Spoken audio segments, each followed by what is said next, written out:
industri kita yang hari ini hancur lebur, berantakan oleh akibat kebijakan sontoloyo dari makhluk gorong-gorong, gitu kan?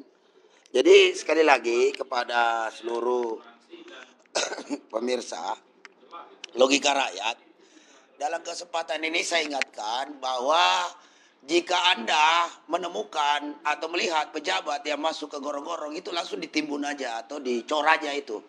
Karena itu kita menjadi trauma.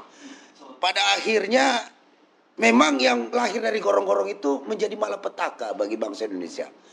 Jadi kebijakan industri nasional kita ini yang makin carut marut akibat undang-undang Omnibus Law ini mengakibatkan jutaan buruh ter-PHK, ratusan perusahaan yang gulung tikar, investor enggan berinvestasi di Indonesia, dan lain-lain sebagainya.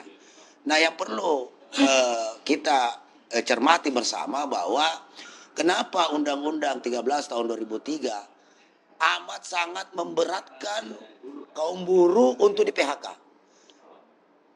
Kenapa PHK ini menjadi dapat dikatakan suatu larangan di sebuah perusahaan? Karena sejatinya negara itu harus mampu menjamin tumpah darah rakyat Indonesia. Harus mampu menjamin rakyatnya untuk dapat pekerjaan yang layak, upah yang layak, dan kehidupan yang layak. Karena kenapa? Kalau buruh menjadi ter-PHK, dia tidak akan menjadi rakyat yang produktif, tidak menghasilkan apa-apa, bahkan menjadi beban negara.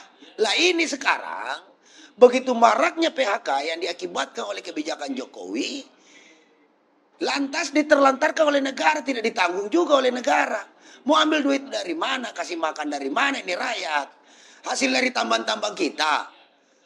Hasil tambang kita ini semua digarong aja sama investor. Hanya perorangan-perorangan aja yang makan, yang kaya itu pribadi-pribadi, bukan negara. Omong kosong itu Jokowi. Nyatakan mana buktinya? APBN kita sampai 8.338 triliun utangnya, ya kan? Lantas kemudian belum lagi utang BUMN 4.825 triliun. Ini total utang kita ini udah hampir kurang lebih 13.000 triliun. Ini mau bayar pakai apa?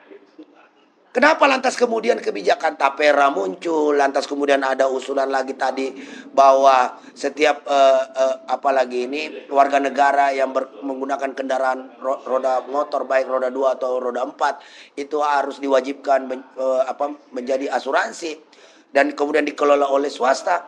Ini menandakan bahwa rezim Jokowi ini udah kehabisan uang. Sudah tidak ada uangnya. Adapun ada tinggal sedikit. Dan tidak menjamin nanti program-program kerja yang dilakukan oleh pemerintahan baru, yaitu Pak Prabowo. Ya kan? Maka sekarang panik. Kenapa? Karena tidak ada investor asing yang percaya Pak Jokowi bela-belain datang ke mana itu kemarin, ke Uni Emirat Arab, pulang juga hanya pepesan kosong aja itu. Kompas jelas memuat itu. Hilal, hanya melihat hilal. Investasi keinginan investasi dari negara Dubai sana hanya hilal, itu artinya bahasa ngeledek keras itu artinya hanya sekecil aja, ya kan? Jadi kembali lagi, kenapa negara ini harus menjaga agar jangan sampai buruhnya ter-PHK? Karena kalau ter-PHK itu akan menjadi beban negara. Kalau dia kerja mampu dengan lagi upaya layak, negara mampu mendapatkan pajak dari pajak penghasilan kaum buruh. Nah, jika itu merata hampir seluruh Indonesia bekerja, kan mudah sebenarnya. Tidak usah bikin lagi akal-akalan, pajak inilah, tapera lah, interasuransi lah, tetap bengek segala macam. Belum lagi kalau kita makan juga dipotong pajak lagi. Beraneka macam pajak itu udah dikenakan oleh rakyat, dibebankan oleh negara kepada rakyat. Sehingga rakyat sekarang udah pusing. Belum lagi biaya pendidikannya tinggi, ya kan? Nah, sementara industri-industri kita hari ini pelan-pelan mulai kolaps. Kenapa? Karena bukannya diberikan kemudahan oleh rezim penguasa hari ini, tapi malah diberikan aturan-aturan yang benar-benar membebani para pengusaha kita. Ya jadi gimana mau untung? Ya kan, jadi solusinya akhir adalah PHK. Ya kalau sudah PHK akan menjadi beban negara. Nah, setelah menjadi beban negara, negara juga tidak mau tanggung jawab. Jadi ini rakyatnya mau dibikin apa? Ini memang rezim Sontoloyo Jokowi ini memang udah ugal-ugalan, brutal-brutal, bikin asal-asalan bikin kebijakan, ya kan? Malah menteri-menterinya nantang-nantangin buruh lagi. Kalaupun di demo dia akan rubah aturan. Padahal buruh datang melakukan demonstrasi di Kementerian Keuangan ingin berbicara, ingin berkomunikasi, ingin memberikan solusi bagi keuangan negara ini.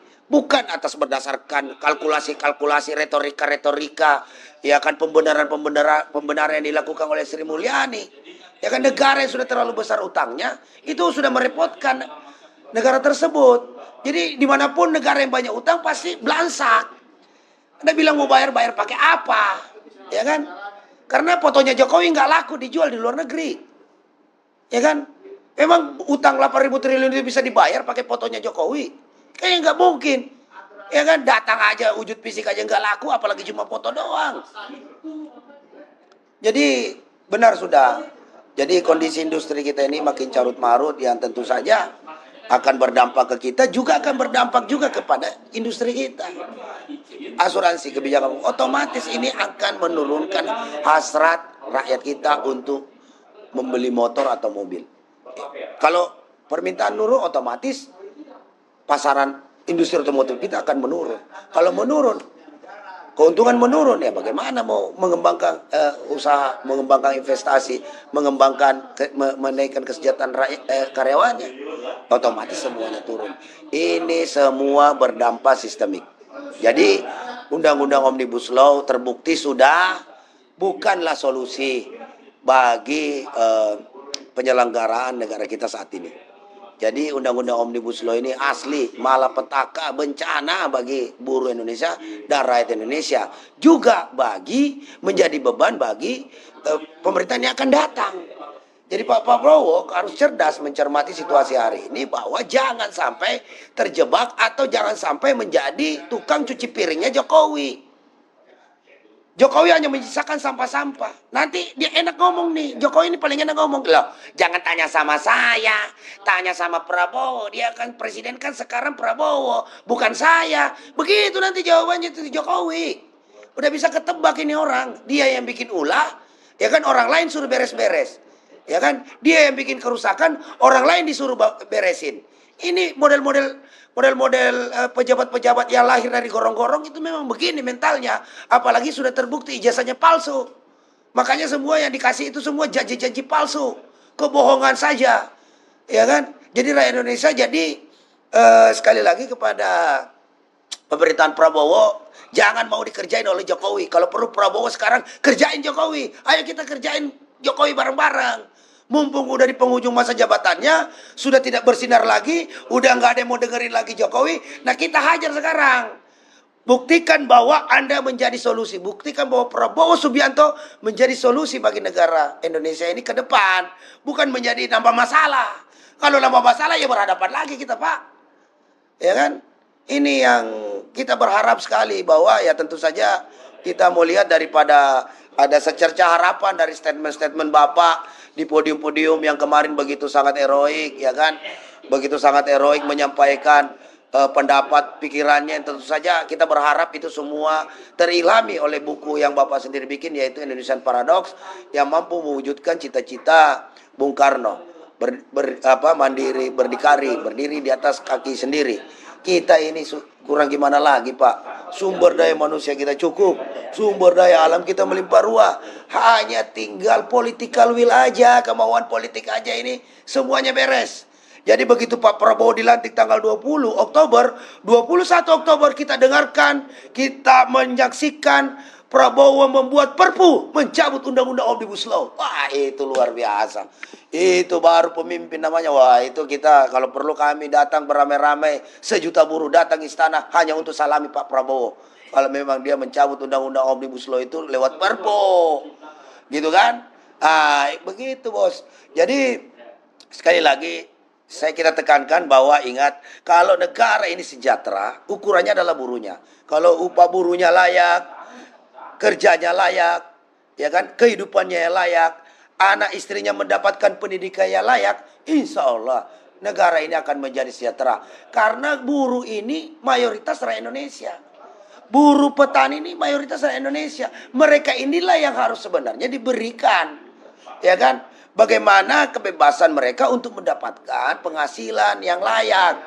Jadi jangan lagi hambat. Rezim upah murah ini tidak terbukti. Rezim upah murah ini membuktikan bahwa negara kita ini sedang kesulitan keuangan. Sudah tidak dapat pinjaman dari luar negeri. Sedangkan sekarang mau majakin palak-palakin rakyat yang upahnya ya naiknya cuma sedikit. Ya lu mau dapat apa? Ya kan? Jadi dalam kesempatan ini kita berharap sekali lagi kepada seluruh rakyat Indonesia dimanapun berada, ya kan, buah terong, buah nangka, ya kan. Siapa yang lahir dari gorong-gorong pasti menjadi malapetaka. Itu dia, pemirsa Logika Rakyat dimanapun berada, baik dalam dan luar negeri. Itulah tadi penyampaian daripada rekan-rekan kita, Bung Jumur Hidayat, Pak Arif, Bung Rudi, Bung Andi Cora, Bung Andi Baso, kemudian ada tadi Bung Idrus Sindur kita. Karena hari ini Aliansi Aksi Juta Buruh sedang berkumpul di Cilandak, markas besarnya, untuk merumuskan gagasan-gagasan terkait masalah solusi bagi politik global, ekonomi global, juga politik ekonomi nasional, juga bagaimana memperbaiki hubungan industrial ketenagakerjaan Indonesia saat ini yang sudah hancur-hancuran, yang sudah hancur lebur oleh kebijakan rejim Jokowi. Dan kita berharap pemerintahan yang akan datang itu mampu menjadi solusi bagi bangsa ini, tidak menjadi menambah permasalahan rakyat Indonesia yang hari ini sudah sangat terbebani, sudah kalah secara politik, sudah kalah secara hukum, juga sudah kalah secara ekonomi. Jadi itu saja yang perlu kami sampaikan. Sampai bertemu lagi, sampai berjumpa lagi dalam kesempatan lain. Hidup rakyat Indonesia yang melawan. Allahu Akbar.